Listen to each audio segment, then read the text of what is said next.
అరే ఒకవైపు కాంగ్రెస్ గవర్నమెంట్ కానీ మరొక వైపు సెంట్రల్లో బీజేపీ ఉండి కానీ ఒక కల్ప్రిట్ని చాలా జాగ్రత్తగా దాచిపెట్టేటటువంటి పని చేస్తే ప్రజలకి చట్టం మీద రాజ్యాంగం మీద ఒక విశ్వాసం పోయేటటువంటి అవకాశం ఉంటుంది.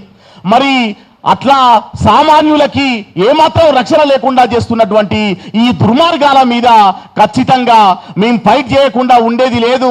ఆ బాధితురాలికి న్యాయం జరిగేదాకా మేమందరం కలిసికట్టుగా గొంతు విప్పుతూనే ఉంటాము అనేటటువంటి విషయాన్ని తెలియజేస్తా ఉన్నాం.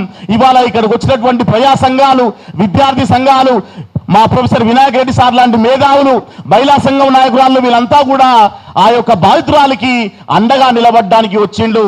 మేము ఒకటే చెప్తా ఉన్నాం, బండి సంజయ్ గనుక ఏమన్నా ఒక ఆత్మగౌరవం ఉంటే తన కొడుకు చేసినటువంటి దుర్మార్గాన్ని తాను ఒప్పుకుంటున్నాడు కాబట్టి తన పదవికి రాజీనామా చేయాల్సినటువంటి అవసరం ఉన్నది. మేము బీజేపీ రాష్ట్ర అధ్యక్షుడు రామచంద్రరావుని కూడా అడుగుతా ఉన్నాం, నీ పార్టీలో ఇట్లాంటి వాళ్ళు ఉంటే మీరు ఏం చర్యలు తీసుకుంటా ఉన్నారు? ఇవాళ వాళ్ళు అంటా ఉన్నారు, రామచంద్రరావు ఏమన్నాడంటే అది కుటుంబ సమస్య అన్నారు. ఇంకొక బీజేపీ మహిళా నాయకురాలు వాళ్ళ ఇంట్లో సమస్య అంటున్నారు. అరే మీ ఇంట్లో సమస్య అయితే మొత్తం ఊరందరినీ రేపు చేస్తే అది మీ ఇంట్లో సమస్య ఎట్లయితుంది అనేటటువంటి విషయాన్ని మేము ఇక్కడ నుండి అడుగుతా ఉన్నాం.